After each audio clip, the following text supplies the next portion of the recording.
And so this evening, we're here to talk about money. And money primarily in relation to college. And when I say college, I mean all the different levels of college that are possible, from four-year college, trade schools, junior colleges. Financial aid applies to all of those different opportunities. Okay, so it is something that is very wide-reaching. And so we'll take a little while tonight, and it might be, I'm hoping for under an hour and a half, but if I don't do enough depth, it really doesn't make good use of our time together. So I appreciate you guys sticking with me. And I understand too that this is a complex subject, but it also is not, it's kind of like talking about taxes. It's not super enlightening and interesting. So I appreciate you guys, and I'm glad I don't see any collisions or anything like that. But it can be somewhat dry. So I'll warn you, I'll try to keep it interesting, but to get us started, I kind of want to walk us through a little bit about what is financial aid. So how does this apply to us? Before we get too deep and in depth about how it actually works, how do we calculate financial aid? How do we see how much money we're going to get?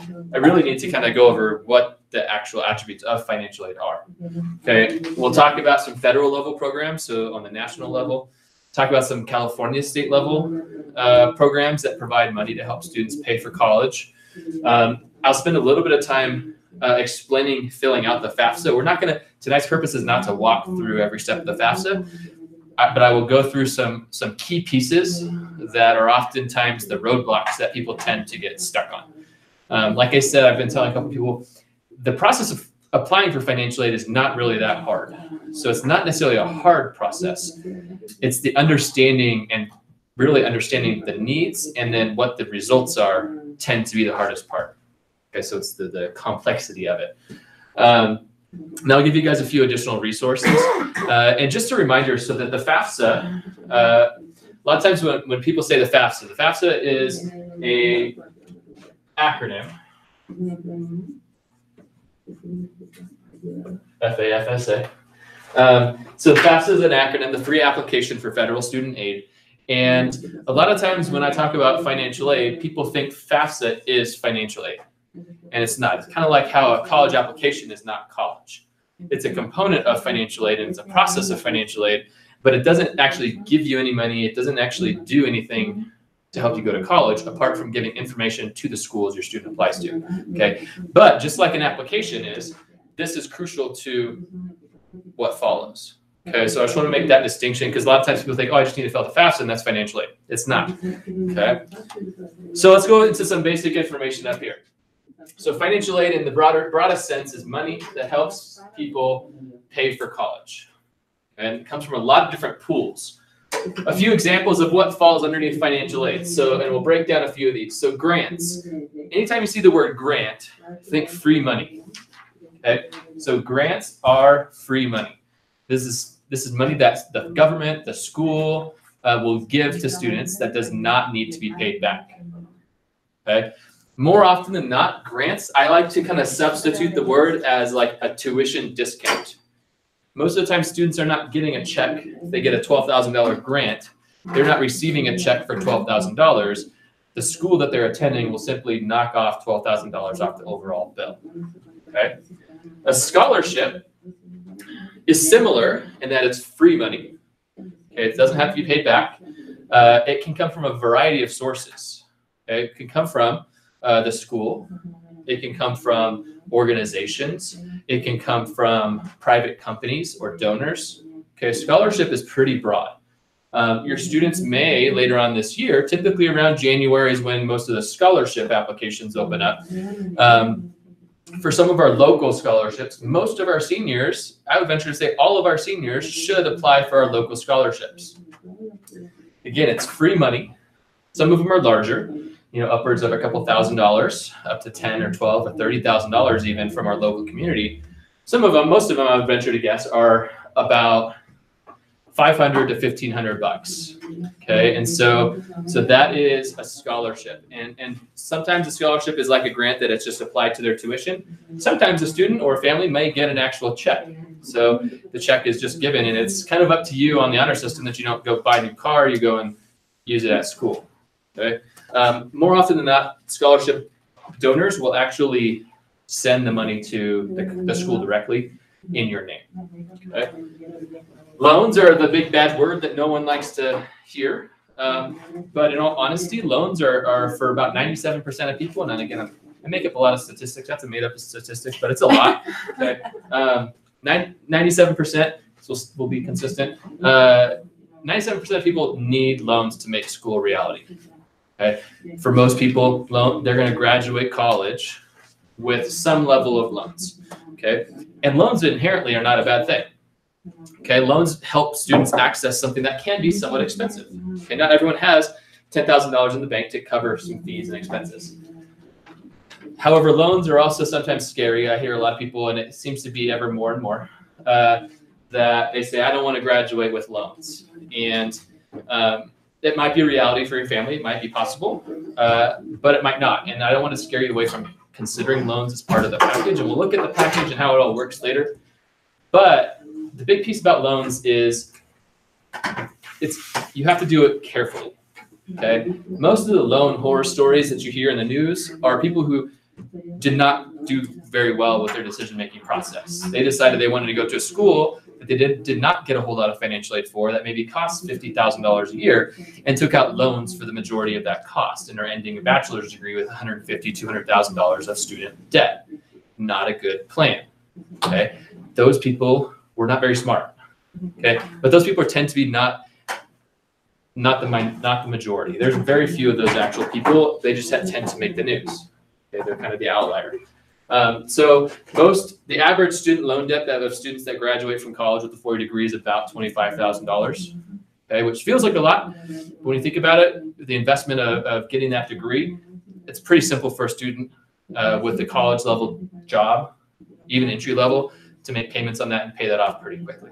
Okay, so you have to kind of think of it as an investment. Work study programs is a little bit more, usually a smaller component of the financial aid package, but think of it like a pretty cush part-time job at school.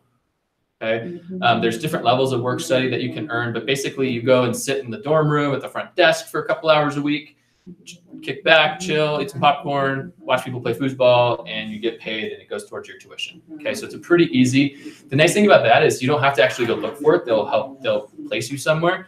The other piece is they also are flexible. They'll work around your schedule. Okay, so they'll work around your class schedule, potentially if you're working another job. Okay, so work study, if you're trying to fill in a gap that you're trying to meet, it really does make usually a lot of sense. So we talked about some different sources. So the three main pieces of where money comes from to help pay for college are these top three kind of green colored circles. The largest by far is the federal government. Okay, state government as well provides, if you go to a school in the state where you are a resident, okay, so if you went out of state, your state aid typically does not go with you. So if a California resident went to school in California, at some level, they will qualify most likely for state level aid. Okay. Colleges and universities are actually a fairly large component of where money comes from as well, especially at the private school level. Okay. Private schools, typically, this is the largest piece of the pie, and then these guys make up the rest, and there might be even some left over, which we'll look at how that works later. Okay. The other last three are places just to consider looking. You might look at private foundations. That would be like our local community scholarship applications that come out later this year. Employers or private companies. It's always a good idea if you're working for, especially some larger companies, but even small local companies, like they might be willing to, even if they haven't, say, hey, I've got a senior. Is there any possibility of a $1,000 scholarship or any availability of that? If there hasn't been, maybe they are willing to put it together. Okay. $1,000 doesn't feel like a lot sometimes when you're comparing it to the overall tuition, but you get a couple $1,000 and they all add up. $1,000 is books for 4 years. I mean, it's not a small chunk of change. And then professional service organizations. So if you're part of like Kiwanis or things like that, that's all wonderful opportunities to check it out. Churches sometimes, if you're a member of a church, like sometimes they will have scholarship opportunities. All right, so let's break it down in a little bit more detail. Okay, so we're going to dive a little bit deeper. So merit-based scholarship, when you see the word merit, that's based on what you can bring to the table, how good or potentially not good you are. Okay, So what you are doing. You might have a merit-based athletic scholarship, a merit-based academic scholarship. Okay, all those things are merit-based scholarships. These tends to be things that you have to apply to or bring something with you. Usually not necessarily. You can have academic scholarships that are kind of an automatic process. Again, most typically at private or out-of-state schools. But you have to sometimes think outside the box. Like, what can you potentially bring that they might want to pay you for? So need-based is opposite of merit. So need-based is strictly based on a parent or guardian's financial ability to pay for school. Okay, and that's, like I said, the FAFSA is a component of financial aid. The FAFSA is really the first part that determines need. Okay, so need-based grants, a Pell Grant, that's a federal grant, so that's money you don't have to pay back. Non-need-based grants, so Cal Grant, we'll look at these a little more closely in a second because they're kind of a big deal. Next down is student or parent loans.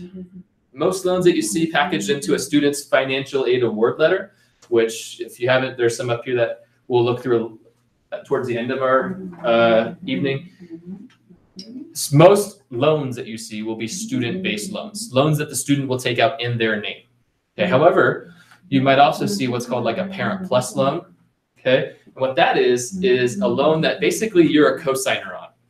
Okay, so the parent and your assets are on the line in that one. Okay, it also requires parent credit scores, which sometimes can get iffy. If a parent doesn't have good credit scores, they've had bankruptcies or poor like money management stuff, it can be difficult, and that can cause sometimes an issue with student financial aid applications because that's part of that financial aid that we'll show you. If they can't qualify to meet that, sometimes they can't meet the need that they need to make that school a reality. Employment opportunities, so saving up over summer, okay, working between this summer between high school and college, saving up to pay for, again, books, or you're saving up and you're paying for your cell phone bill, whatever it might be, putting aside money to making sure that you're doing that, or coming home over the summertime and working over the summer locally or where you're going to school to save money.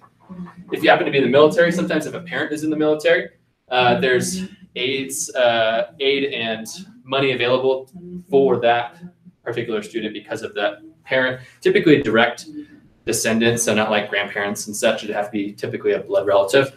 And then any type of saving plan, 429s, things like that. Okay. Well, as I mentioned 429s, I also want to mention I am not a financial professional, so any advice that I give you tonight, take with a grain of salt. Always consult if you have a tax person or things like that. I don't want to get you in any hot water. I do this a lot. I have a lot of good information, but when it gets too detailed, talking about assets and stuff like that and how you move stuff around, that's best left to the other professionals in this industry.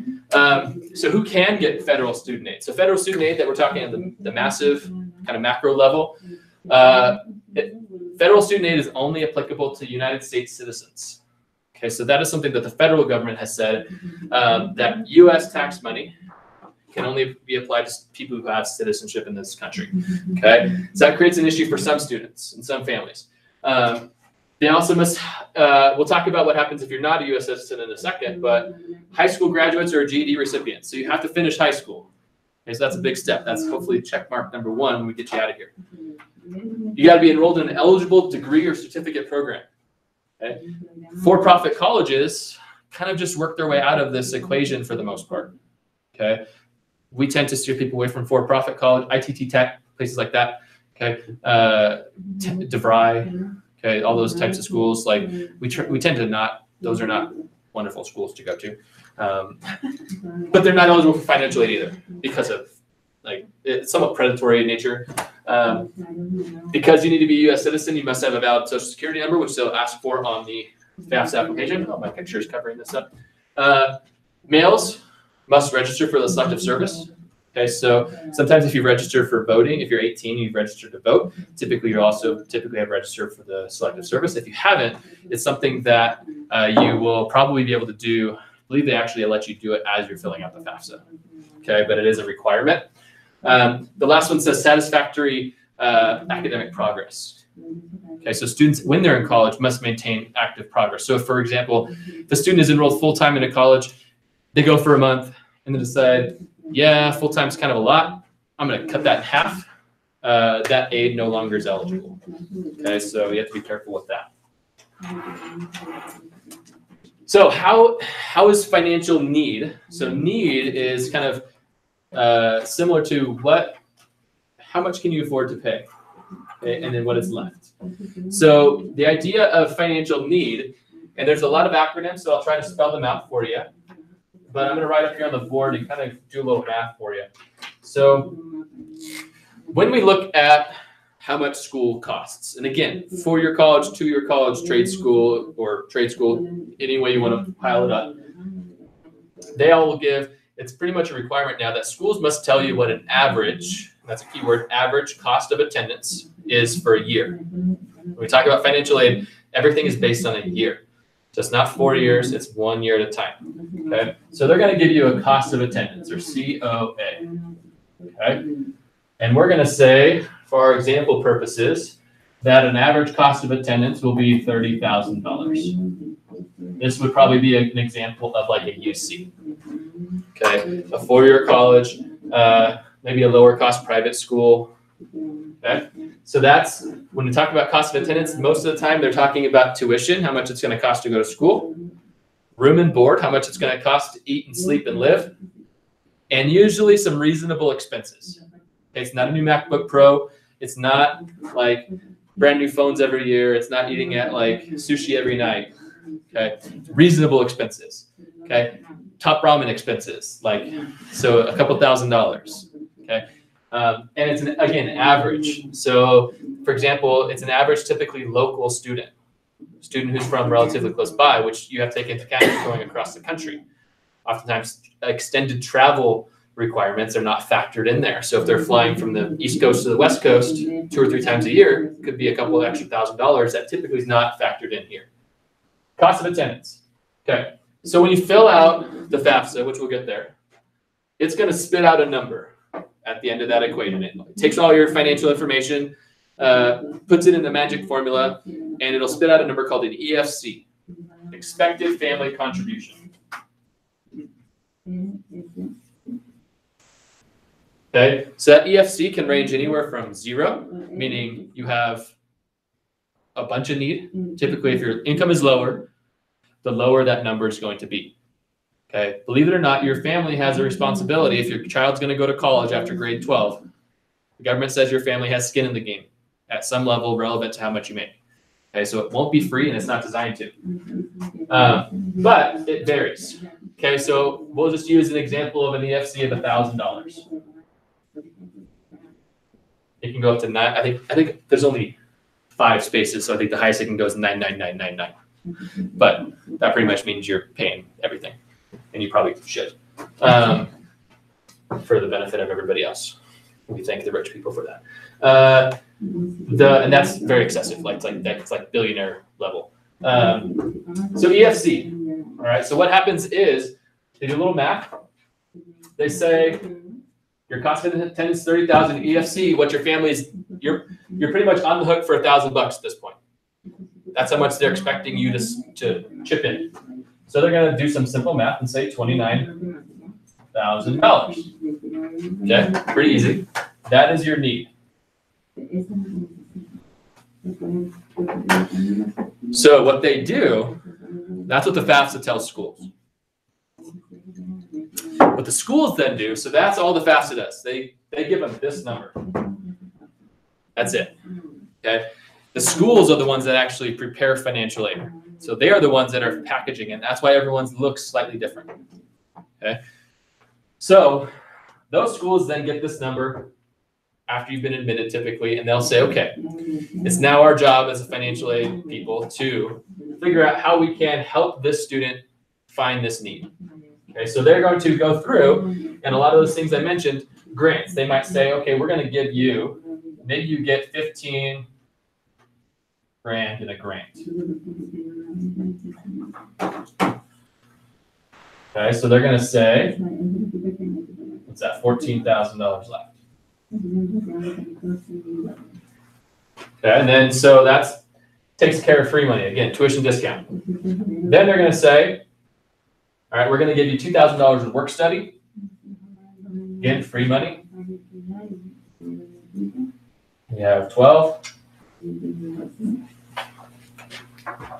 And then they might say, okay, so we noticed that you play lacrosse, and we're not quite ready to offer you a full lacrosse scholarship. It's very convenient. I wasn't even thinking of you necessarily, but it works out very well. They might say, we're not ready to give you a full lacrosse scholarship, but you might be ready for our B team, and so we're going to give you maybe a quarter of what maybe our tuition might be. So they might say, athletic scholarship. Let's just say 5,000. I'm going to hold you to that, Jeff. So that's what, $7,000 left. All right. So that's all of, for example, we'll stop here with the free money. Okay. This one is a little bit less likely to be seen. So if you didn't play sports, you might end up with free money covering 12,000 versus 7. Okay. So that's all the free money. So we're going to come over here and talk about not free money. Not free. Okay. So we have $7,000. They're going to say, all right, in addition to the free money, we're going to give you some loans to cover as much as we can.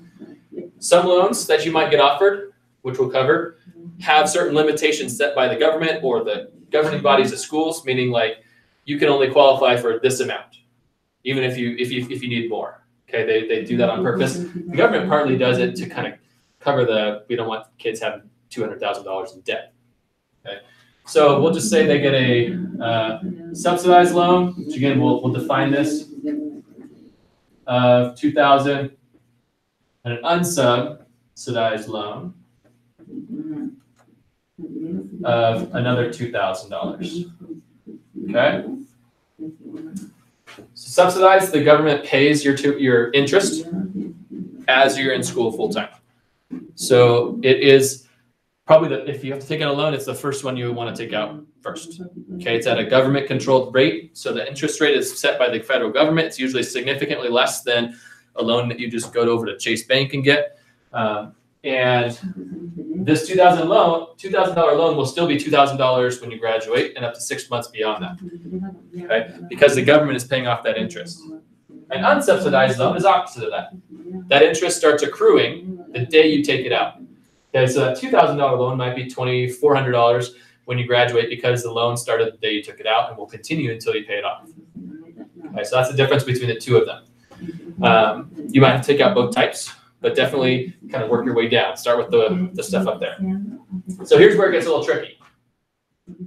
So now, my math is all right. You have what's called a gap. Because they don't offer any additional aid, what they're going to say is, this is how much we're giving you, this is how much we have available to cover it. So you're on the hook for $1,000, plus you got to figure out a way to pay $3,000 because they didn't give you that in their financial aid package. Most schools will try to work as best they can to get that gap down to 0, meaning your need is being met. But not every school will be able to do that. Okay, and that's where it gets kind of tricky. And that's where people that have the $200,000 in loans, their gap looks like this most of the time.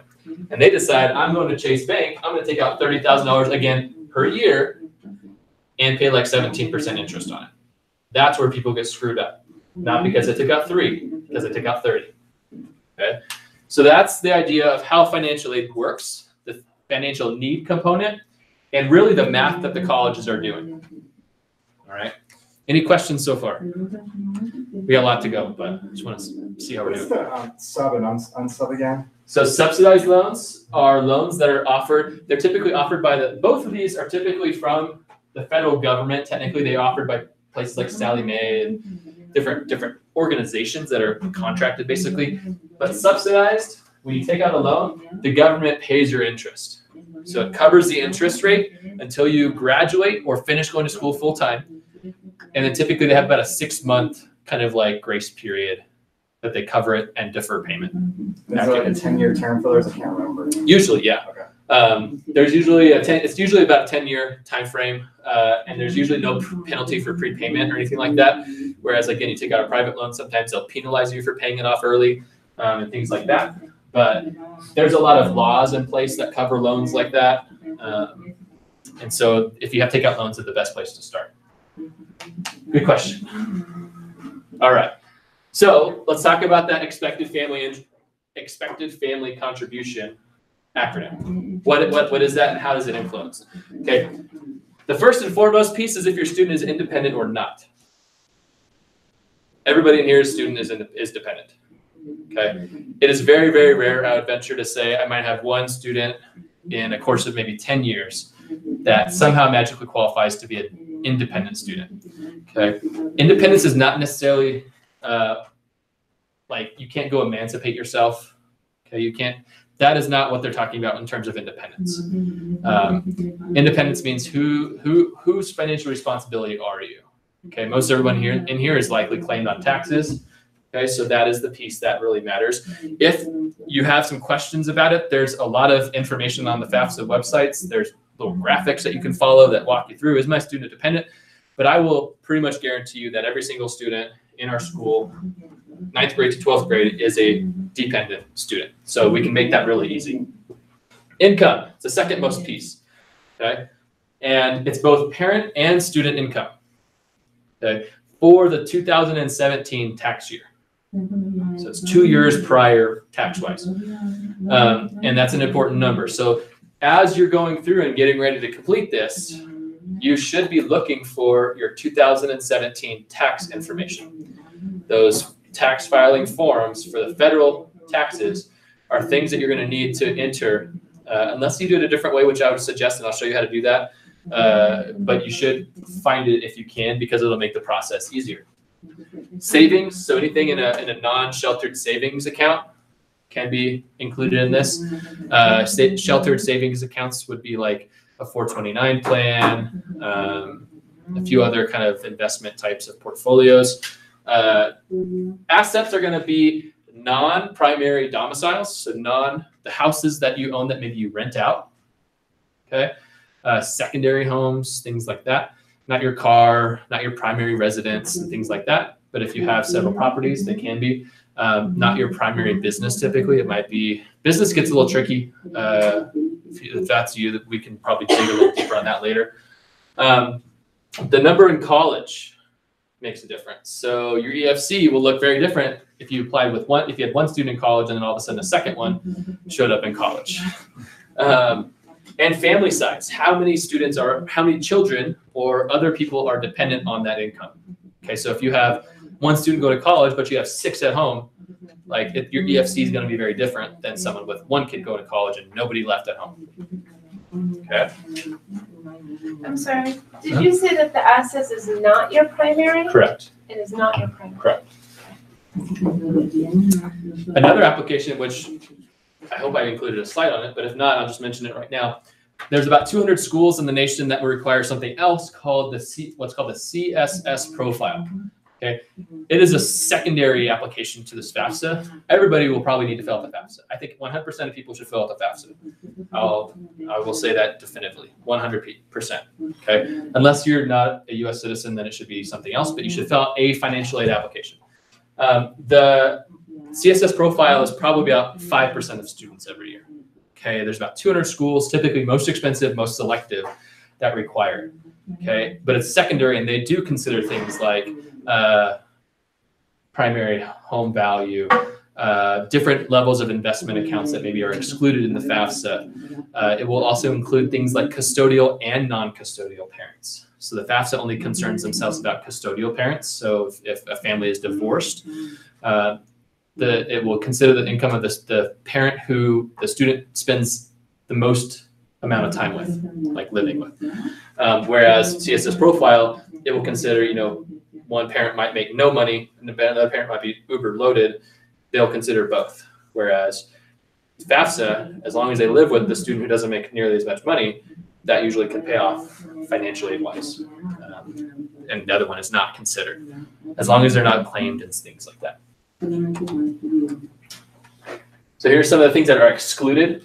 So again, the family home, if anybody for some reason has a family farm, up here. And then the value of retirement accounts, again, like IRAs, 401ks, some of those tax deferred type of accounts, like a 529 as well.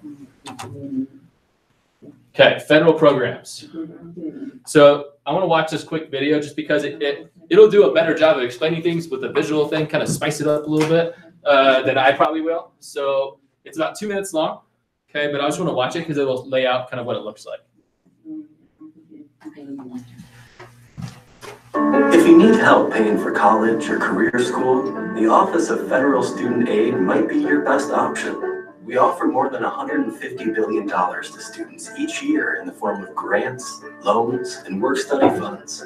And federal student aid can be used to pay for school expenses, such as tuition, room and board, and books and supplies.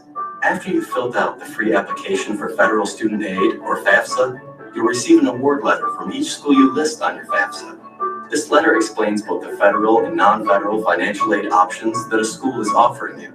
So let's talk about federal aid. If you qualify for and receive a federal grant, you won't have to repay the money. That will definitely help offset the cost of school, but you may still need additional help. If so, a federal student loan might be your answer. Remember, a student loan is just like any other loan. It's borrowed money that will have to be repaid with interest. If you plan to take out a loan, consider federal student loans first. Compared to private student loans, federal student loans often have lower fixed interest rates and offer many benefits that you won't find otherwise. For example, when it's time for you to repay your federal student loan, your loan servicer can work with you to find the best repayment plan for your individual needs. Plus, you may be able to adjust your loan payments based on your income. You also may be able to defer your federal loan payments, deduct student loan interest on your taxes, and even consolidate your eligible federal student loans into one loan with one monthly payment. Federal loans can even be forgiven based on certain types of employment. Getting a work-study job is another great option to help pay for school. Eligible undergraduate and graduate students will be able to earn at least minimum wage. If you have questions or need assistance, you can contact the financial aid office at your college or career school or visit studentaid.gov for more information. Okay, so it just gives a quick kind of visual about kind of the things that we're talking about.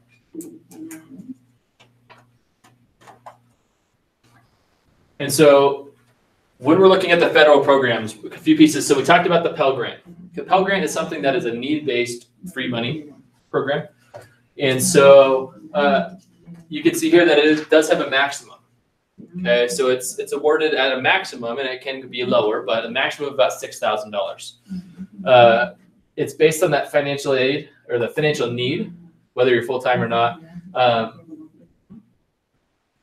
The part about you may not receive this grant at more than one school at a time. Most typically students, you'll see that happen at junior college level.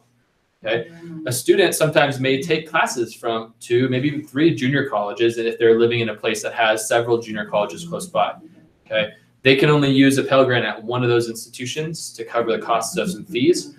So if they took it at 2, they would apply it to 1, and then they would have to cover the fees elsewhere.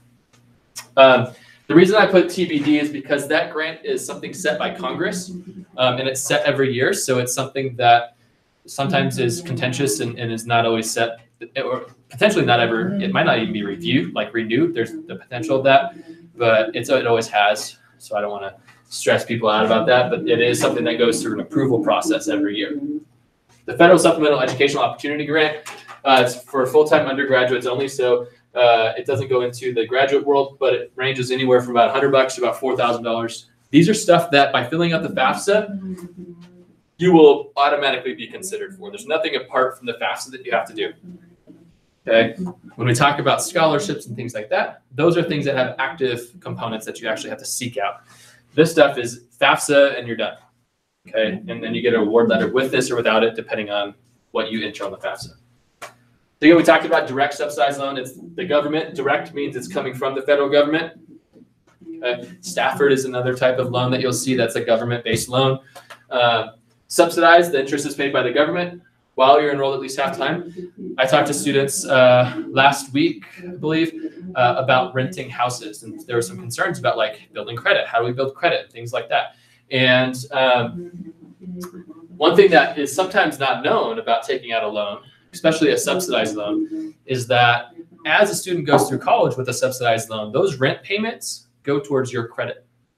So that starts building your credit. My wife had a subsidized loan, and she graduated college. She didn't have a credit card. She did have a car loan, but apart from that, she had excellent credit. Okay, and she didn't have anything other than a car. I think she was maybe on her lease, and then the interest, and they make payments on time. Okay, so that's good. Okay, so those interest payments do count. Direct unsubsidized loan, just the opposite. That government is not paying that interest. Your loan will grow over time. One tip that I give students about loan interest, especially while in college. Loan interest tends to not be too ginormous if you're not being crazy with the loans. So students with part-time jobs and things like that, it is not necessarily a bad idea for any unsubsidized loans to try to plan on, if possible, paying that interest off as you go through, so you graduate without incurring even more debt. It's kind of that compounding interest phenomenon that as the interest grows, so does the whole loan. Okay, so if they are able to make a $30 a month payment towards interest, it helps offset those fees, and the loan actually grows smaller. You'll spend less money in the long run. The plus loan, that's the parent loan. That's the loan I was talking about, that it's on two names. Okay, so it's applied to you, and oftentimes state schools, you'll see that more frequently than some of the private schools, I feel like. And that loan, again, kind of like if I had a hierarchy of my recommendation, if you need to take out loans, start with the subsidized, try to go to the unsubsidized, and then potentially look at the parent loan, and then worst case scenario, look at private loans from outside organizations. If you get that far though, you might want to rethink that school. It might be quite a bit of money at that point. Okay. Grad list, we're not talking about graduate school at this point. Colleges will talk to you about that piece, but there are loans for that. I know, I'm paying them off. And then federal Perkin loans are where the school is actually the one giving you the loan, not the federal government. So you'd be paying the school back directly. This is an example. Okay, so they don't have updated information for this year that I was able to find yet. This is an example from last year. So what you'll notice is financial aid can change based on year. Okay, so with loans in particular, they kind of phase them in a little bit. So a freshman can only really take about $5,500 out that year in this kind of initial dependent loan. $6,500 the next year, $7,500 the year following. Okay, so they kind of do slightly get a little bit larger over time. $2,000 typically is not going to make a huge difference, like in terms of that piece, but it will help slow down the kind of onset of collecting a lot of loan debt. If a student is for some reason independent, they do have a little bit more flexibility with loans because they might not have that available. So that's just a rough idea. One thing that, as I'm mentioning about the different years of college, and this could be, again, trade school, 2-year school, 4-year school, the different years of college is an important thing to consider. Okay, and an important question to look for or ask about regarding financial aid. Because you might get an award letter, which we'll look at, and it might look great. But what happens if those awards are only freshman-only awards? Okay, are they available all 4 years? How do you re-qualify for them? Because what you don't want to do is have a student get into a situation where they end up going to a school that might sound great the first year, and it ends up being really expensive because they might not have qualified for the loans or the other grants or things like that the following year. Your finances also play into that. Okay, sometimes people, especially in like resort areas like us, finances fluctuate year to year. You have a lot of snow, and guess what? It's a great year financially. You have no snow, and it's a crappy year financially. Okay, crappy year is actually good for financial aid. Good years are actually not good for financial aid because then they're going to expect you to pay more. Okay, 2 years, kind of having it be 2 years back, it doesn't, sometimes it doesn't quite catch up until you need it to. So it's just something to consider, is that, are these things happening every year? And that's a good question. Financial aid department at schools will be happy to answer that. So some more free money on the state level typically. We'll talk about Pell Grants. Pell Grants are things that students, just like I said, with doing the FAFSA, typically are automatically considered. Most of you guys probably got little letters home at the beginning of the year about an opting out. We were glad not to get any of those back, but we're required by law to send those out. So we send information about your GPA to the Pell Grant folks. It's already happened. And so some of these requirements are based on academics, so you can qualify at certain levels. So for example, like a 3.5 or above gets X dollars, a 3.0 you can qualify for this dollars and things like that. Pell Grants only for California schools, or Correct. go out of state? For only California schools, but it can apply to private schools. So it's just at typically a less level. So the highest amount that you're going to earn for a Pell Grant will be at the UCs. So the UCs will award the highest level of dollar amount, but they're also typically, apart from private schools, the highest cost for the state schools. And each of these, let's see, did I include it on here? Let me just look at this real quick.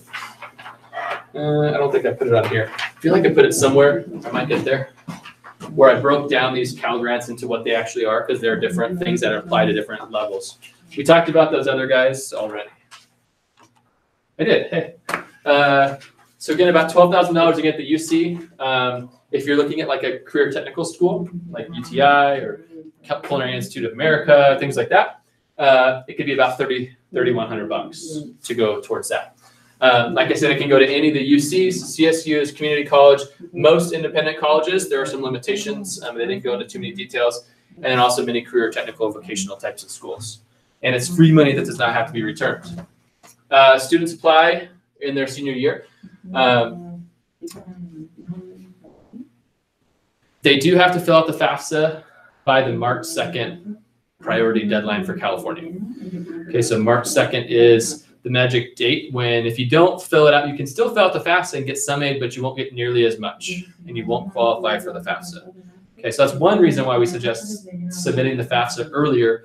The other piece is that schools have pools of money, so does the government. And it's not a bottomless money pit. Like they run out of money in certain areas. And so if you don't fill it out sooner rather than later, some of that money might already be divvied out and it might not be eligible for you anymore. Okay, so I'm not talking about it needs to be in tomorrow. Usually by Thanksgiving is about what we suggest, try to have it done by, okay? You can log into a website. If you just Google Pell Grant website, it'll take you right there. But that's a good website. Most typically students find themselves on that website when they don't get a Pell Grant. That's what I find. They're like, why the heck did I not get a Pell Grant? More typically than not, it's a GPA issue. And it's a specific GPA. I couldn't even tell, it's automatically calculated. It's similar to your A through G GPA. There's some very specific criteria.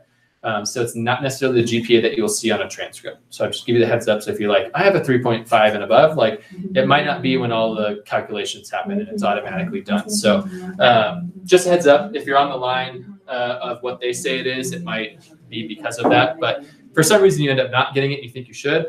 We can look at it together later on this spring, but that website will tell you why. Let's see. So this is some extra additional grants that you can get in California. So the UCs, and I believe I have it on the next page, has some specific grant funding. And it's based on a lot of different factors.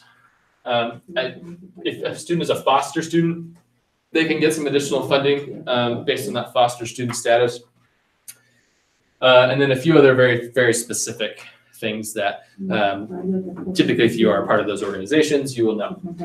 So you'll receive an email from the California Student Aid Commission, which is our state level financial aid folks. And make sure that on your FAFSA that you list a valid email address. Double check that stuff. You should list valid everything, but double check that the email is valid. Is that best to put his information? Yeah, so in this senior year, the parents are filling out nothing. So you guys are filling out absolutely nothing in this process. Parents, adults in the room. Your student is filling out every single thing that there's getting turned in. Okay? They are creating the FAFSA. The FAFSA is in their name. Okay? You are a component of the FAFSA, of their FAFSA. You're not even technically involved in their college application. Okay, so but the FAFSA does require that parental piece because they're going to need your financial information, but they will need to create the account. You'll need to create some stuff too, but it's not, I'm going to fill this out and then I'm going to call in Stefan when he gets here. You know, it should be the opposite. I'm going to start it and you're going to come in when you need to, when it starts to get to the parent piece.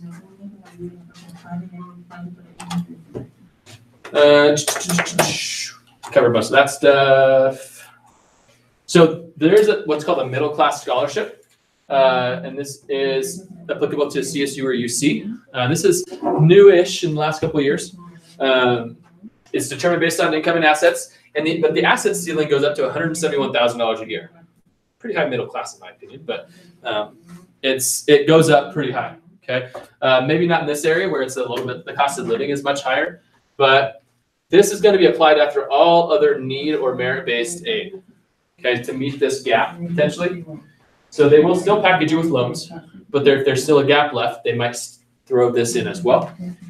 And it provides a percentage of the tuition on a sliding scale based on where you are at in the income. Again, no extra effort in this. You're automatically considered, so you don't have to do anything special or fancy, but just something to know about.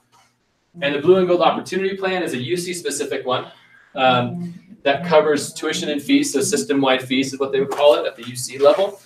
Okay, if the total family income is less than $80,000 a year.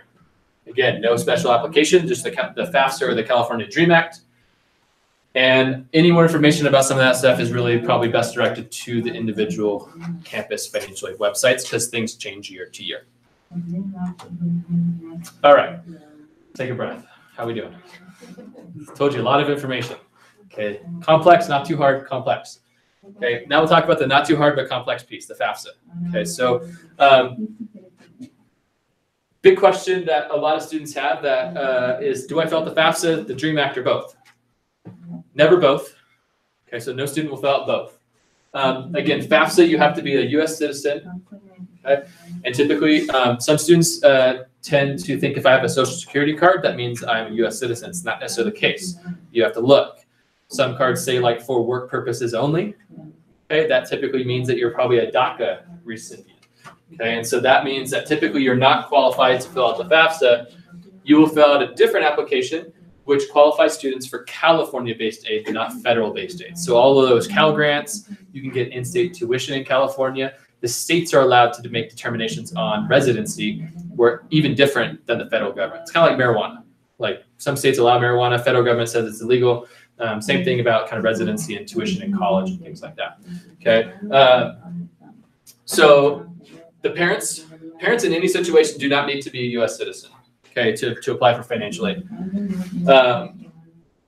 Students and parents should not alter things like social security numbers. They actually go through and check. It's actually a crime, so just be very, very careful. If for some reason you're not a California citizen or you're not sure, please ask or do the DREAM Act, and then you can still qualify for quite a bit of aid, actually. This is what the California DREAM Act website looks like. So you would just fill out, where are we? Down here, start a new application if you were in that category. The FAFSA, on the other hand, is what probably majority of students here will do. And they did, as always, redesign something right before they released it. So I had to grab a whole bunch of new screenshots and this morning. They did change a few things. It's all pretty much the same, but they changed how it looks, kind of freshened it up a little bit. But basically, if you haven't started a FAFSA, you'll start here. And the reason why I say this, the parent should never fill anything out, because what ends up happening, and it happens every year, is we'll go through and get to November or so, and then I'll get an appointment. We're having trouble with the FAFSA. We can't figure it out. We don't know what's going on. And parent and student will come in, we'll sit down and be like, okay, so who started the FAFSA? They'll both say, I did. And all of a sudden they have two FAFSAs going, which you cannot have, okay, for the same student. Okay, so it causes a bunch of issues. So the student needs to be the designated lead on filling out the forms, or else you get a lot of duplicate forms and duplicate processes. Okay, federal government does not like duplicates. Okay, they like one. So if you haven't done anything yet, you'll hit here and you'll start. It'll walk you through the process. If you've started and like you've created an account and you're coming back and there was a question earlier today that I got about, can I work on it and then save my progress? Yes, there's a button at the bottom that will say save and exit. Okay. Most of the time I try to suggest getting through one page to the bottom and then hitting save if you're going to stop. Sometimes finishing halfway through the page. Sometimes computers are dumb and they just don't save what you entered, so just be careful with it. there are some steps that you'll need to do in here. The first step that you really need to do is do what's called, I think it's this one. Let's see, did I put it up there? I guess not. Up here, I don't have it, but I can pull it up on the website in a second. There's something called the FSA ID. So that is your digital federal, basically, signature. Okay, so you're going to create an account. This is an account that parents will need as well as the student. Okay, so you guys should all, parents, if you guys don't have an email, now's a pretty good time to get an email. If you're not sure where documents are, now's a good time to gather that. But you can also log in, because sometimes it can take up to 3 days for that information to be processed. Because like another slide said, they're going to verify information. You're going to enter your social, they're going to enter your name, you're going to enter information on there. They're going to check it against government databases to make sure you're actually who you say you are. Okay, so it sometimes can take, my experience is less than 24 hours. Sometimes it's quick as like an hour, but sometimes depending on how crowded it is in the process, it might be up to 3 days. So that's called the FSA ID, and it's something that they'll tell you protect it like a bank PIN or your social security number. Like if they have access to that, they can access all your kind of private information that you wouldn't want falling into the wrong people's hands. Like I said, March 2nd is a California deadline for the FAFSA, for the priority. June 30th is technically the deadline, but you won't qualify for nearly as much aid if you submit after March 2nd. However, if you're looking at a state, it changes. Okay, so this is literally just scroll down on that first page. Scroll down. I put California in here, the year. So the financial aid year that your students as seniors would apply for is 1920, not 1819. That's the year we're in right now. So if your kid was in college now, they would have done that. But 1920. And so you can find a different state and it'll plug it up there. California and a few other states actually have dates. The vast majority of states, what you'll see, it'll say as soon as possible. Yeah. If you're looking at in-state and out-of-state, I mean, what do you do with that state? You meet the earliest deadline. But I mean, what if we're applying to both? I mean, you fill out one FAFSA for anywhere you're going. So we stick with California, even if we're looking at out-of-state schools? It doesn't matter about where you're applying school-wise. This is just the deadline for this state. So, for example, Pell Grants, they're going to say you have to submit by March 2nd to qualify. Yeah. Other states, they might say it might not qualify for state aid, but they might have additional funding that you might be able to qualify for some reason. It's just for deadlines. That's it. Yeah. Just if you do it early, it doesn't matter. No, yeah, totally.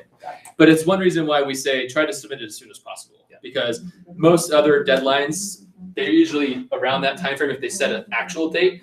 Most of the other ones are just as soon as possible. Yeah. So that's pretty much the best practice. No later than March 2nd would be my suggestion. Again, social security number is needed. You'll need prior. That's the terminology that you'll hear now. So when they say prior financial information, for this year, we're talking about 2017, completed federal tax returns, and then records of any other money earned. Okay, so if you're getting paid off books, like just because you don't pay taxes on it, doesn't mean, this is something that honesty is really the best policy. About 1/3 of people every year. So if your kid's going to school for 4 years, the chances are you probably at some point during the 4 years, you will be selected randomly for a process called verification. Okay, verification is, think of it like an IRS audit, but for financial aid. All of this information is self-reported. Okay, so you're typing in the numbers, you're reading off your taxes, so it's very easy to lie. Okay, but again, 1/3, that's a lot of people that they verify, which then requires you to actually upload and send tax information, investment records, like it's an IRS audit light. Okay, so it is kind of a big deal. So if you're typing it in, I'll tell you probably the best way to bypass that process altogether. Any bank statements or investment records, if applicable, records of any tax income, that FSA ID that I said, and on the FAFSA website, if you need it in Spanish, there's a little button at the top left-hand corner that says Espanol. So if you can change the language on there to make it easier for your own language. Again, FSA ID used to be a PIN code. Now it's really just a username and login, like password information. You will create the username and password. Warning, the password's tough. Okay, use one of those random generated passwords. It's gonna be really hard to, it's at like 10 different characters with like a fancy smiley face and all kinds of interesting things on there. But you'll need it to sign it at the end of the FAFSA submission process. And everybody, if there's 2 parents and a student, parent, student will all enter their information. It'll electronically sign it and send it off. There are ways to submit paper ones, like if you don't have an email, for example, but it makes it really complex. Or if a parent might not have citizenship, it does make it complex too, but you can still print off a paper one. It'll just extend the time to process. Yes? We're all, one person's creating the ID. 2 parents don't have an ID, and then the child has an ID. Yes, everybody has one. Um, Yes. So parents and students must apply for their own FSA ID. Yeah, I didn't get there yet, don't worry. Okay, oh, I did have a picture, good. This is kind of what it looks like. You'll just create an FSAD, it'll ask for your email, username and password, then it'll ask you for a few pieces of personal information like that social security number and things like that, okay? Again, it will verify it, save that information somewhere safe, not the Notes app on your phone. It's not a very good place for passwords. And then if you get stuck, again, not too hard. When you get in there, the process of finding it, it literally tell you kind of like fill in box 12 of your form, fill in box 13. What is your name? Things like that. Okay, it's not too complex if you can follow directions.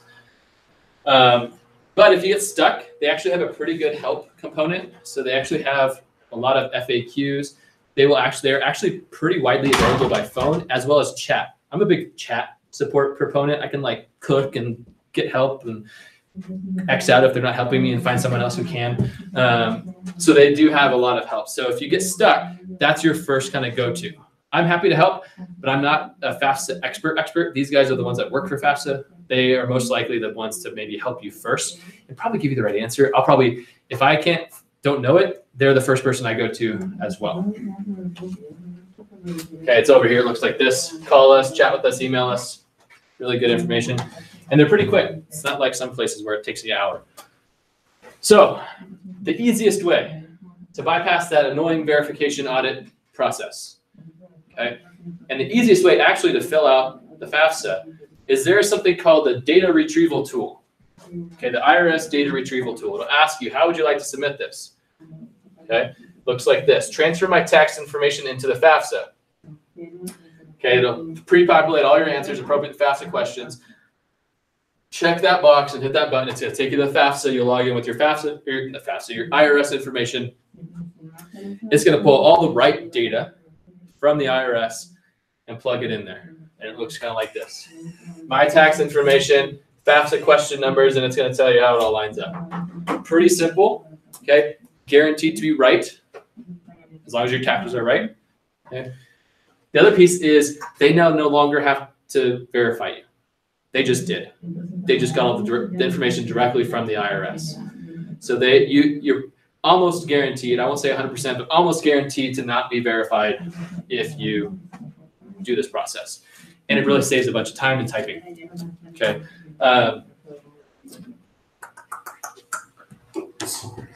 Let's see.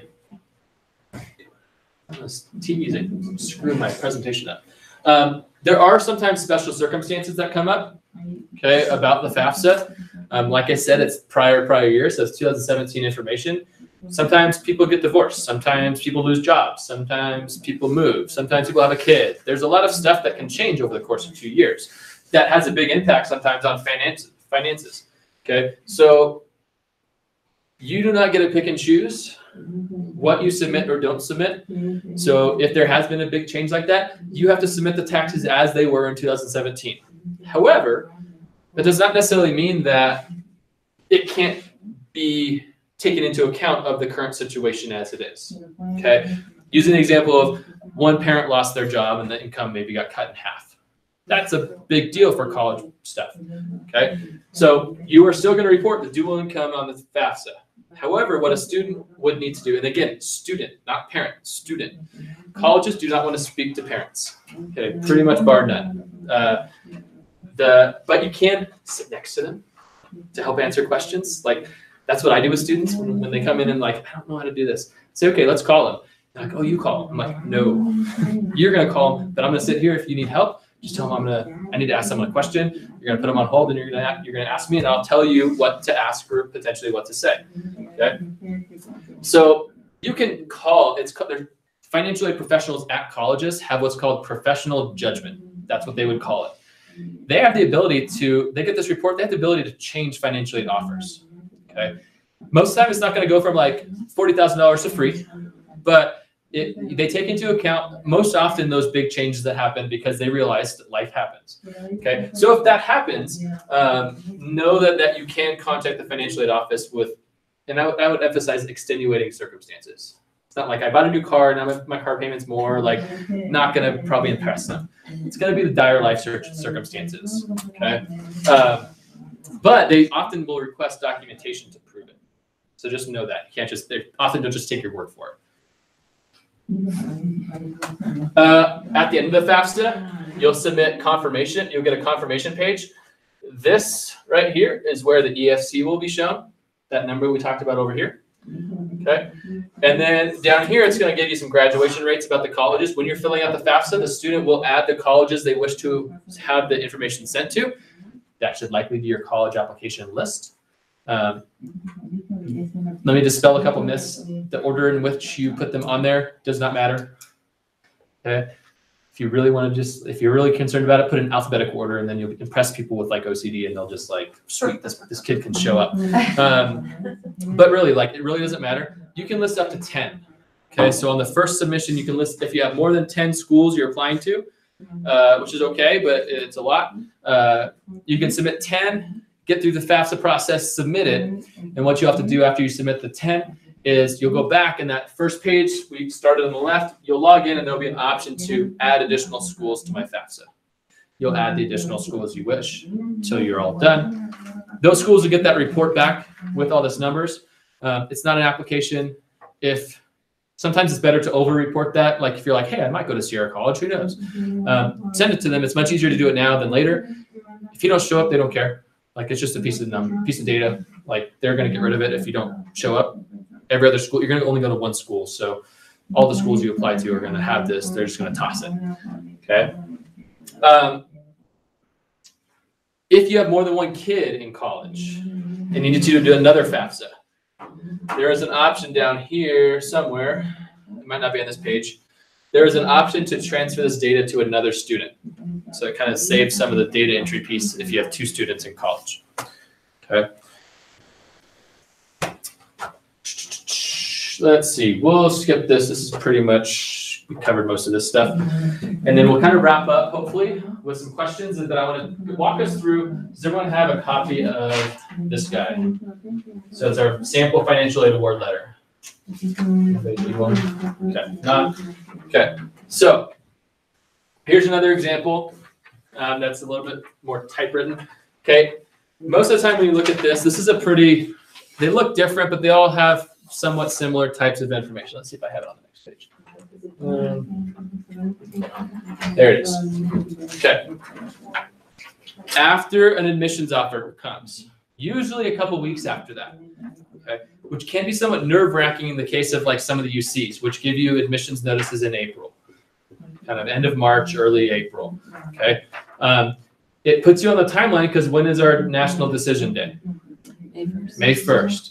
Okay. Sometimes it can be a very, very short turnaround time to kind of get all of this information in and make some decisions. Okay. But they will send you a paper or potentially an email or a portal communication through the student portal or all 3 with information that looks kind of like this. So it's going to say some information, and you should always check this. Sometimes I have students goof and apply as a graduate student. They're like, oh, I graduated high school. I should be a graduate student, right? Like, no. Okay. How you got in, I don't know, but you must be pretty impressive.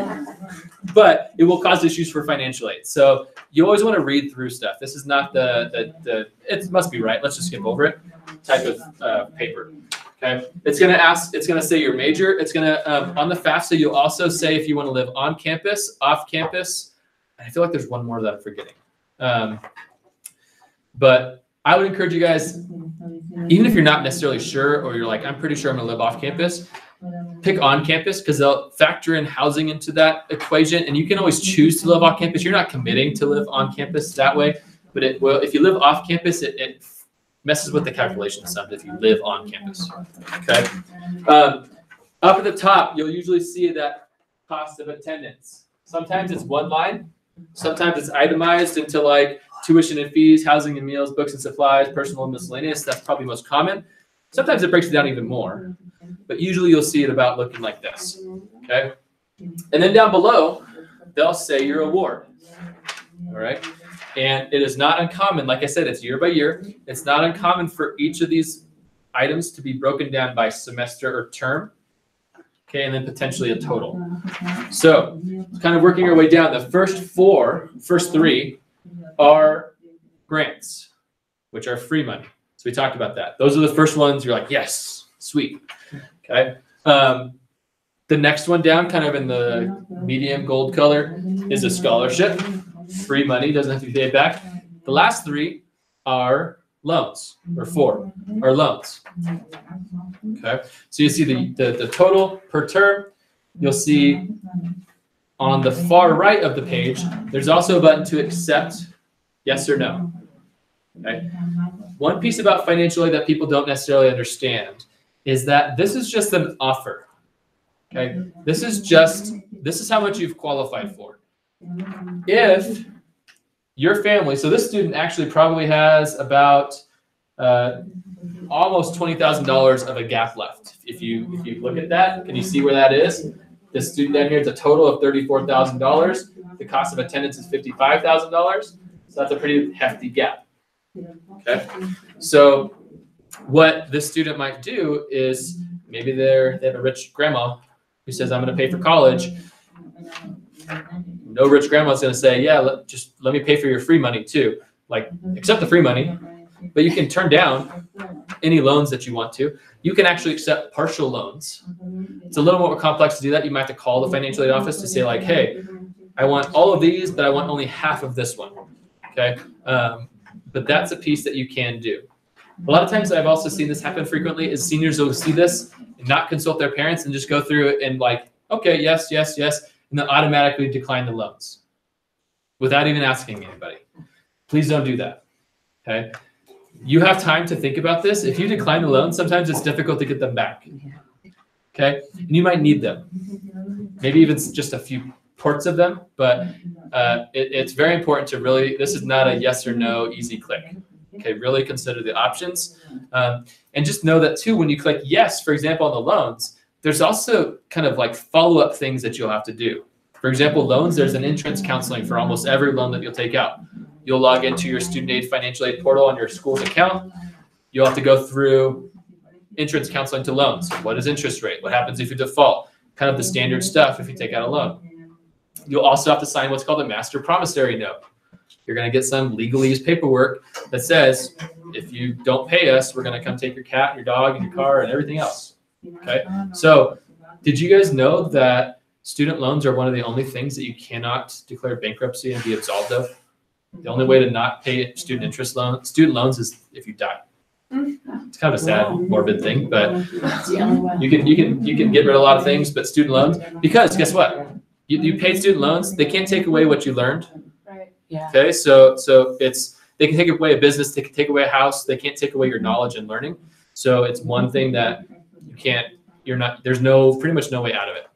So I don't want to scare anybody. Like you can step a couple steps down the rabbit hole in that one, but it is a big deal. Okay, so when people are having trouble with financial aid, the biggest thing is not necessarily filling out the forms, it's following through on what needs to happen. Okay, once students get in, there's a lot of checks and balances between like February and August. They got to send in things. They got to check off things. They got to agree to terms and conditions. They got to submit housing. So that portal that students will get will become very, very important. And not fulfilling those things or missing deadlines can have real big ramifications, okay, including financial aid ramifications. So that's the financial aid award letter. If you're applying to 7 schools, you get into 5 of them, you'll get 5 of these. Okay. On the school counseling website, I actually created a nice little doc. It was an Excel spreadsheet that students have access to. You can download it under the college counseling area of the menu. And what's nice is it lets you plug in all of these pieces for every school that you've gotten into, and you have a really quick and easy way to look at, okay, it'll calculate automatically for you, like, here's how, this one, you're gonna come out ahead. This one, you're gonna owe $30,000, you have big need, things like that. So you can kind of really at a glance compare them. Sometimes it's a little bit easier to do that, and you manipulate the data and things like that versus having a bunch of pieces of paper out. They'll have some different pieces of information and present it differently. Okay, I think I covered some of those pieces. I'll work through the rest of this and see if I got anything else for you. I don't think so.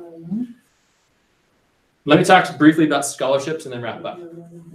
So scholarships, like I said, are free money that you can access. There's a lot of scholarships out there. Okay, so scholarships, anybody can technically go to apply to scholarships, probably starting in like middle school if they really, really wanted to, but it's silly. Okay, most of the scholarships that students will actually receive, and that's important. You can apply to a whole bunch, but it's kind of like me going out and buying a lotto ticket or doing all those sweepstakes. You basically sell your information with the chance of potentially getting an award. And that's kind of the big scholarships. That's McDonald's, things like that. So they're really marketing, and that's what they're doing. They're gonna look for a mailing list. You're kind of signing some of your information away for the chance of $1 million and kicking a field goal at the Super Bowl. But what you can do, and what most people should do, is our local and regional scholarships is where the time should be focused. Okay? It has the best bang for the buck. More chances of getting a return. Our local ones, our two main ones, are what are called the Tahoe Truckee Community Scholarship Committee. They did a wonderful job naming them almost exactly the same, the Tahoe Truckee Community Foundation. So those are two different organizations that have two different applications, but they've kind of combined them all pretty much into one online application system. So it's kind of nice that they're all together now. Used to be two separate forms. And so it is something that students will probably do. It's not typically available until about the end of the first semester. So kind of end of January, early February. So there's nothing you really need to do about those now. Most regional local scholarships are kind of very, very late winter into early springtime when they come out. Okay. And so please apply to them though. Every single senior, in my opinion, should apply to a scholarship. They're designed that if you apply, there's a pretty good chance you'll get one. Okay. Could be a couple $100, could be a couple $1,000. Kind of depends. Typically, if you're a little bit more competitive, it's going to typically be a little bit more money. But even just submitting your name in, you have a good chance of earning a little bit of money to help pay for something, school or books or gas or things like that. The other pieces are going to be, Sunnyside has a scholarship. If you go to Cal, there's like a Bear in the Woods scholarship for our local area. So there's different pieces. Any scholarship that we regularly get or we get notified of, we do a couple things with it. We don't necessarily go out and track people down to fill them out. We typically post them in two places. And potentially one I'm going to ask Mr. Jameson to try to do this year more frequently. So the first and foremost place that students should get used to checking is their Noggins page. So there's a page that has all the scholarships. As we get those in, we'll upload those. They often have a PDF or a link where they need to go fill out the scholarship. The other piece is I'm going to try to get them posted to Google Classroom. And then I'm going to see if Mr. Jameson is able to put together kind of a monthly scholarship update that can just get sent out more in a kind of a digest version of kind of like, here's some new scholarships, here's scholarships with upcoming deadlines and things like that. Okay. With scholarships, the other piece is unlike financial aid, which can't really ask you specific questions, like you don't necessarily have to have special talents or backgrounds or ethnicities or things like that to qualify. Scholarships can set very specific, sometimes, requirements. You must have 11 toes. You got to be blonde. You got to, be of Portuguese descent. Those things can be set. Okay, so they can, be very, very specific. And so that's why students really need to read through before they spend a bunch of time filling it out. Read through the requirements to make sure you qualify, but also read through them with kind of like, you can be somewhat creative sometimes with scholarships. Sometimes scholarships really, especially our local ones, sometimes they just have trouble getting sometimes people to apply, maybe because they've set really specific requirements. And if you have some way that you're maybe meeting that qualification, try to fill it out and see. The worst thing they can tell you is no, or you wasted a little bit of time. But if you can make some connections, it might be the case where maybe they got 2 applicants, they have 2 scholarships, and guess what? You earn some money. Okay, so you have to be a little creative, but don't fabricate. So don't lie, don't like make stuff up that really didn't happen and things like that. So it's really, be truthful, but think outside the box. The other piece is with scholarships. Scholarships usually are awarded much later in the spring, sometimes not even until our awards night. Some of the larger scholarships have based on some of our feedback to them, have really tried to notify students earlier. Some of the smaller ones you'll find out like the day before graduation. If you get like a $10,000 scholarship, that's a pretty big decision-making piece regarding college. So they do their best to try to tell you as soon as possible. It's usually like in May, though. So it might be after you've made a decision about where you're going to school.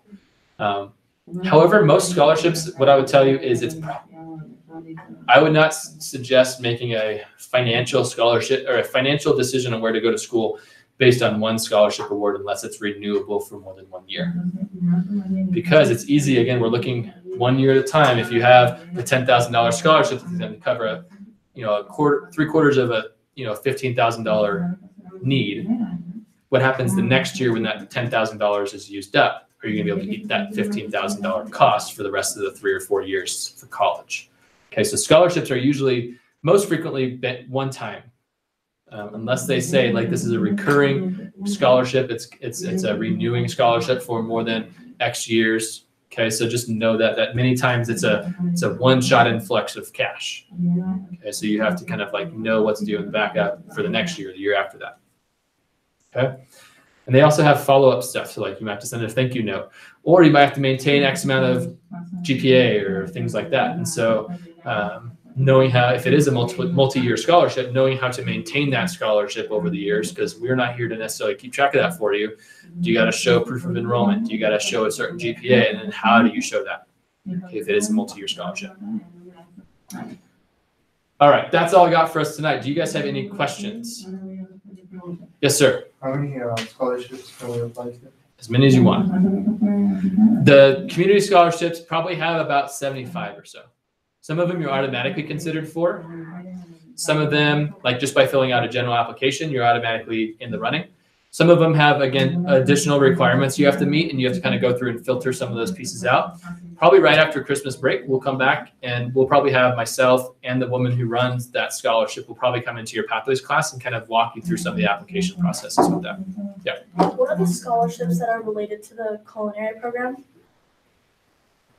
The main one's going to be the Sunnyside Scholarship. It's a couple $1,000s usually, and it's intended for students going into the hospitality or culinary field.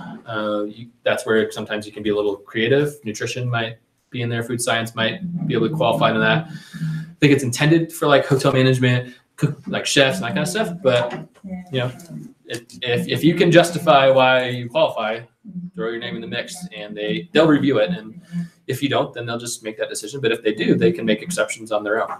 So you have to kind of just consider that. Sometimes they have a lot of applicants, sometimes they have none and are struggling to find someone to apply. Kind of depends on the year of student who's going through. Yeah. And if you're applying for out of state, you get something like this, will it have a WUI discount? Potentially, if you qualify for a WUI. So the WUI, if you're not familiar, is called the Western Undergraduate Exchange, WUE is the word. And what that is it's basically an agreement between many schools, not all of them, that will offer, it's usually about 150% of in-state tuition. So about halfway between out-of-state and in-state. For students who meet some certain qualification marks, and those qualifications depend on the school itself. Sometimes it's a GPA, sometimes it's based on some other factors. But typically it would most likely include that. Sometimes it's usually not automatically considered. It might have an additional application or steps that you need to take. The WUI is school dependent, so you'll need to check that out with individual schools that you're considering, but it should. Everything that's financially related should appear, as long as it's coming through the school, which the WUI would, should appear on the financial aid award. So it'd probably appear, most likely up here kind of underneath the grant. So it'd probably say like a WUI grant or something like that. Again, kind of tuition discount type thing. Can you spell that word there? Yeah, of course. Because I can't see it. And so Jeff, are you saying we have to go after that if it's a WUI school, or odds are, I mean, should we, or will it come on? It depends. That's a research piece that you guys would have to do for the individual schools. So some schools will automatically consider, some schools won't. Some schools have a supplementary application, other schools don't. So it's not part of the common app? That No. it wouldn't So the WUI is be- part of their financial aid process. Yeah. Typically it requires the FAFSA to be submitted. And it might be a part of their process of the school that's already automatically happening, but it might not. Yeah. Good questions. Any other questions? That make sense? Clarify? Okay, thank you. Any other questions? I'm usually answering questions for like 35 minutes after this. Yeah. So at the scholarships that are awarded at the end of the school year, are those all individual applications, or are some of those just part of the general application for local? Combination of both. Okay. So like if you've been to awards night for like seniors and stuff like that in the past, I would venture to guess 70% of those scholarships come from those 2 main applications that we send out, that are local ones. We also, so just so you guys know, as seniors, I do collect information at the end of the year and as we go through about merit-based scholarships. Need-based is good data and good information, but need-based doesn't really depend on your student. It just depends on how much money you make or don't make. So we don't really collect that data. We do collect merit-based aids. So that would be like athletic scholarships, academic scholarships, stuff like that. We collected about any school that offers it, just for our numbers and tracking information. But we also recognize at that award night any merit-based scholarship that you have accepted. So if you're going to Montana State and they offered you an academic scholarship based on your merit that you brought with you, your test scores, your GPA, and things like that, we will, if you report it to us when we ask you, we'll call you up and honor you and recognize you at that event as well. Okay, so it's Tahoe Truckee, and then it's the Community Foundation. Is it Truckee Community Foundation? Tahoe Truckee Community Foundation. So now it's one, you said, or it's 2 separate? Most of them are one. So Okay. they're 2 separate organizations. They both review separately, but I believe they started it 2 years ago, last year. But they've combined to one online application where it used to be 2 separate paper applications. Yeah, and that's good for, like you said, like about 70 to 75% of those. That's Right. scholarship wise, apart from like money from schools, Schools. that's the it. vast majority of where students get money. Any other questions? So when you said something like the prior and like the W-2s and everything, so if we're filling this out this year, are you using the income tax things we just did this in April? No. Before? Or? Prior. So that'd be prior Okay. to 2017. So it's the one so not the one we finished, 2016 income. 2017. So if you filed an extension for 2017 that's due in 2 weeks, don't ask me why I know. Okay. It would be that. Okay, so the one we did in April then, that's Yeah. 2017. The ones you have filed, not the ones you were going to be working on. Yeah, the ones we filed in April. Correct. Yeah. Yes. Yeah. Right. Yeah. No, I'm like trying to follow. Yes. It is. So let me just tell you historically. So in years past, and why it's somewhat confusing for us is because it changed 4 or 5 years ago. And it's a good change, but it used to be in the old days. So don't let me brainwash you into thinking this is how it is now. This is not how it is, but this is how it used to be, to give you some context. The FAFSA used to not open until January 1st. And then you'd have to use the year that we just finished. So if you just, for example, we would be filing 2018 taxes. FAFSA opens January 1st. No one has filed their taxes yet. So like, so you basically, what would happen, you would guesstimate, submit the FAFSA, and then have to go in and correct it later. So they changed it, moved it back to October 1st, and then changed the year to having it all the way be completed. So it makes a lot of sense. The piece that doesn't make sense sometimes when it makes that year not be the best year and people get frustrated there. But in terms of the process piece, it's a much, much better process. It also gives the financial aid offices a bigger timeline to process them and get information back to students in a faster fashion. Well, what was that October 1st deadline you just mentioned? Just right there? October 1st is yesterday, So just opened. is when it opens. Just opened. Yes, used to not open until, used to open January 1st. Now it opens October 1st. So we can start. Yeah. So you have a longer window to submit it as well. Any other questions for tonight? I think this is the fastest financial aid workshop I've given. You have to file one every year, right? Yes, it's a yearly process. So every year, a student that you have is in college, you'll file a FAFSA, or you should. But you can click on that, submit. It gets much easier the second year. First year is the hardest because a lot of the stuff will kind of pre-populate. You just need to update a lot of tax information typically. Do you know how long usually it is to?